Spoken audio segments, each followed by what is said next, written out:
सत्यनारायण मौर्य और पूर्व में मैं सम्राट अशोक क्लब का पूर्व महाप्रबंधक रहा हूं और वर्तमान में सर्वलोकित समाज पार्टी जो भगवान बुद्ध और अशोक के विचारों पर चल रही है उसका मैं राष्ट्रीय अध्यक्ष हूं। Thank you sir. ये बात है कि इस देश फिर से पुनः सम्राट अशोक को वो विरासत की ओर चल दिया है जो आज से 300 साल पहले हुआ करता था। बहुत हम लोग को दूर किया गया है सर, लेकिन दुर्भाग्य की बात है कि हम लोग पुनः उस रास्ते पे आ रहे हैं और उस राजा की जयंती मना रहे हैं जिन्होंने प्रजातंत्र होते हुए भी राजतंत्र होते हुए भी प्रजा की बात किया करते थे। आज हम तो कह सकते हैं कि विश्व से लोग आए हुए हैं, पूरे विश्व से लोग आए हुए हैं। बिहार की बात छोड़ दीजिए सर, पूरे विश्व से लोग आए हुए हैं, देश के कोने कोने से लोग आए हुए हैं। तो वो लोग आए हुए हैं जिनको क्या कहा जा सकता है सर। चीफ गेस्ट कौन कौन आ रहा है यहाँ पर? चीफ गेस्ट में आ रहे हैं सर माननीय मुख्यमंत्री हैं, कोरिया से हैं, जापान से हैं, श्रीलंका से हैं, नेपाल से हैं। सर हम आपसे जानना चाहते हैं कि ये प्रोग्राम का मुख्य उद्देश्य क्या है? मुख्य उद्देश्य है सर कि भारत को फिर से वो संस्कृति, वो विरासत जो खो गया है उस पे लाया जाए, जो खो गया है सर।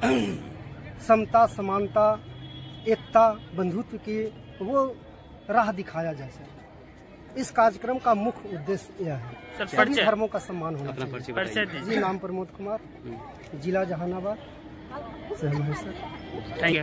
कहना चाहेंगे कि सम्राट अशोक का वैसे महान राजा का जयंती है जिसने न कभी जीवन में हारा, न कभी जो है से, और सबसे बड़ी बात है यह सम्राट अशोक तलवार के बल पर बिहार से ईरान तक शासन किया और विचार के बल पर भारत से जापान तक समझिए कि अपनी विचारधारा को फैलाए।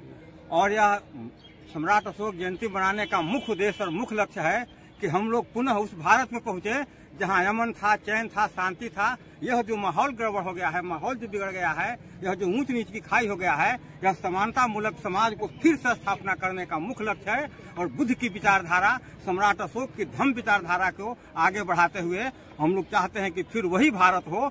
अगर वह भारत नहीं होगा तो यह विश्व गुरु, झूठा विश्व गुरु बनाने का खोखला दावा नहीं चलेगा। अगर भारत को विश्व गुरु बनना है तो बुद्ध और अशोक के साथ जुटे तो वही भारत विश्व गुरु बन सकता है, और नहीं तो कोई विकल्प, कोई उपाय नहीं है। इसलिए कि पूरे भारत ही नहीं, पूरे विश्व का ऐसा राजा विश्व में आज तक पैदा हुआ ही नहीं है।